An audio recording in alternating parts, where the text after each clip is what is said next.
Good evening दोस्तों, एक बार फिर से हमारे YouTube चैनल जन धुआनी न्यूज़ पे आपका स्वागत। सियासत, जी हाँ, सियासत का ऊंट कब किस करवट बैठने लग जाए इसका पता बड़े बड़े दिग्गजों को भी नहीं चल पाता। राजनीति में यूं तो हमेशा नेता ही अपनी चालें चलते हैं और उसी के चाल पर आम जन, आम पब्लिक अपने चाल चलते रहते हैं, लेकिन कभी कभी आम जनों की चाल नेताओं को अपनी चाल बदलने पर मजबूर कर देता है। यही हाल अभी भारतीय राजनीति में हो रहा है। आम लोगों ने, या फिर यूं कहें कि देश के मुसलमानों ने वक्फ संशोधन बिल पर ऐसा अड़ंगा लगाया है कि भारत के बड़े बड़े नेता उसमें अपनी राजनीति चालें भूलते हुए नजर आ रहे हैं।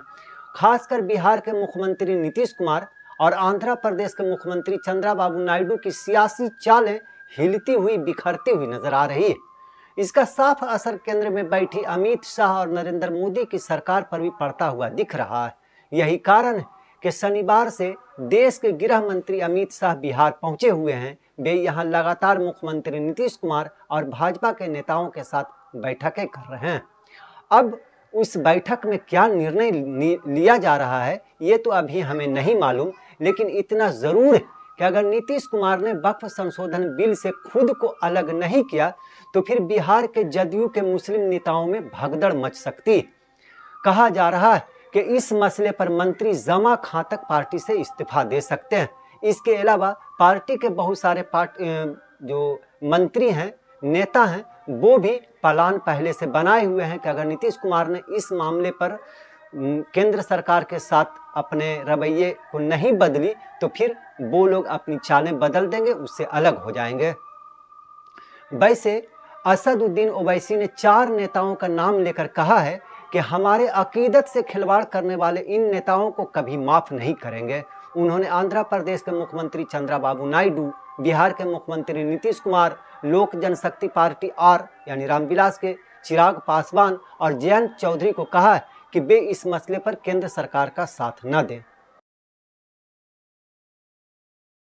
और वक्फ गवर्नमेंट की प्रॉपर्टी नहीं, हमारे बाबा अजदाद की गाढ़े खून की कमाई की प्रॉपर्टी है, गवर्नमेंट की दी हुई नहीं है ये।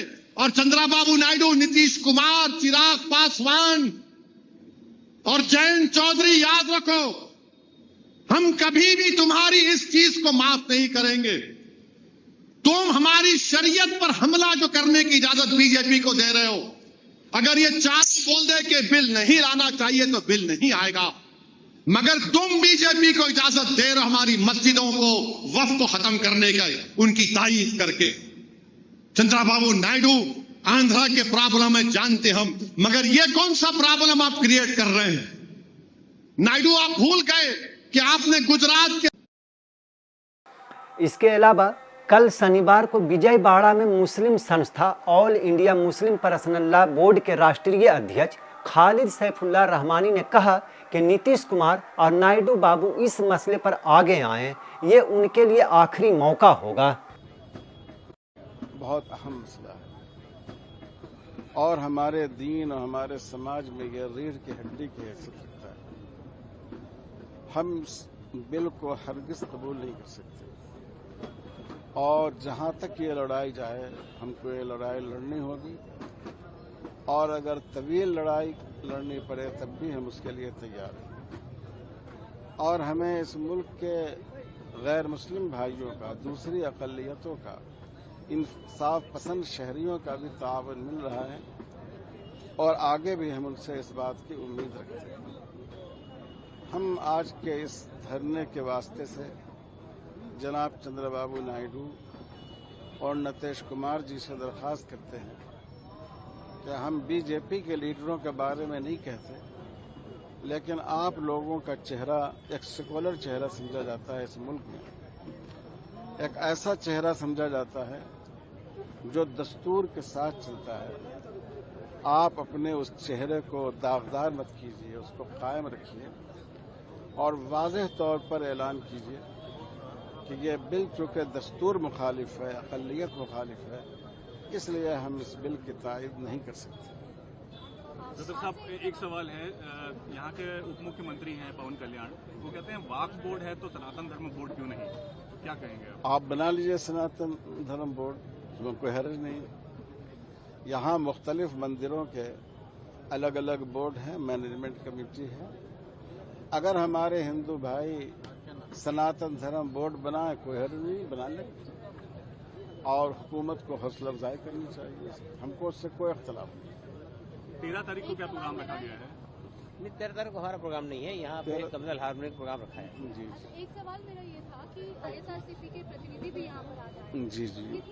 कितनी उम्मीद है आपको कि राजनेताओं की तरफ से कम विजयवाड़ा या आंध्र प्रदेश की अगर बात करते हैं तो आपको जो है उनकी मदद मिलेगी, और किस तरह से बात हुई है आपको? देखिए, असल में हमारी बात तो नहीं हुई है, लेकिन हम उनसे अच्छी उम्मीद रखते हैं। हमने जो अब तक उनकी जिंदगी का रिकॉर्ड देखा है, उनका रवैया देखा है, उनकी सोच देखी है, उसके तहत हम उनके बारे में अच्छी उम्मीद रखते हैं। अब ये उनका काम है कि इन अच्छी उम्मीदों को वो कायम रखें, और जैसा कि मैंने कहा कि अपने सेकुलर चेहरे को दागदार न होने दें।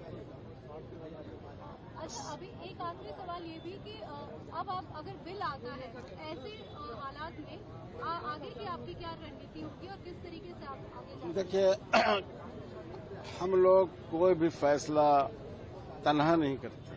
हमारी वर्किंग कमेटी, जिसमें पूरे मुल्क से अहम मुस्लिम लीडर्स शामिल हैं, उनके मशवरे से करते हैं। हम मशवरा करेंगे। हमारे लिए सारे रास्ते खुले हुए हैं, लीगल रास्ता भी है, अवामी एहतजाज का रास्ता भी है। तो जैसा मौका होगा हम उसके मुताबिक काम करेंगे। वक्फ बिल अगर सेकुलर कहे जाने वाले नेताओं और दलों के लिए आगे आग और पीछे खाई है, तो ये दल केंद्र सरकार को भी परेशानी में डाल रखा है। उम्मीद है कि ईद के बाद हंगामा होना तय है। इस मसले पे हंगामा होगा क्योंकि गृह मंत्री अमित शाह ने इरादा कर लिया है कि वे इस बिल को ला कर रहेंगे। स्पष्ट कह दिया है कि इसे पार्लियामेंट में लाया जाएगा। वक्फ संशोधन विधेयक 2024 वक्फ संपत्तियों के प्रबंधन और संरक्षण और उसके दुरुपयोग तीनों को कमिटेड है, और आने वाले दिनों में पार्लियामेंट में इसको पारित किया जाएगा। पूरा है।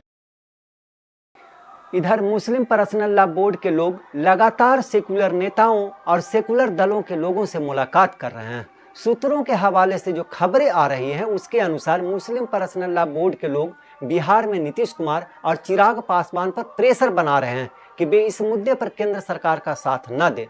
इसके अलावा चंद्रबाबू नायडू और जयंत चौधरी से लगातार संपर्क किया जा रहा है। महाराष्ट्र के लोग अजीत पवार से बात कर रहे हैं कि आपने हमसे वोट लिया तो अब हमारी समस्याओं का निदान कीजिए। इधर इंडिया गठबंधन के नेताओं ने मुस्लिम पर्सनल लॉ बोर्ड के नेताओं को संतुष्ट किया है कि वे किसी भी हाल में इस बिल को पास नहीं होने देंगे, लेकिन ये केवल उनके कह देने से बिल रुकने वाला नहीं। इसको केवल नीतीश, नायडू और चिराग पासवान ही रोक सकते हैं। अगर ऐसा नहीं होता है और इस मसले पर खुद को सेकुलर कहने वाली पार्टी के अंदर बगावत होती है, तो इस डैमेज को कंट्रोल करने के लिए केंद्र सरकार से अलग भी हो सकते हैं ये जो 3-4 दल हैं, इसके नेता। नहीं तो कम से कम इस बिल को पास करने ना हो, इसके लिए प्रेशर बना सकते हैं, दबाव बना सकते हैं। बहरहाल आज की इस खबर में बस इतना ही। आगे की खबरों के लिए बने रहें हमारे साथ। आपको ये वीडियो पसंद आया हो तो कृपया इसे लाइक करें और हमारे चैनल को सब्सक्राइब करना ना भूलें। आपके सपोर्ट से हमें और बेहतर कंटेंट बनाने की प्रेरणा मिलती है। आपका एक लाइक और सब्सक्रिप्शन हमें आपकी सेवा करने का हौसला देता है। कृपया चैनल को सब्सक्राइब करें और हमारे साथ जुड़े रहें।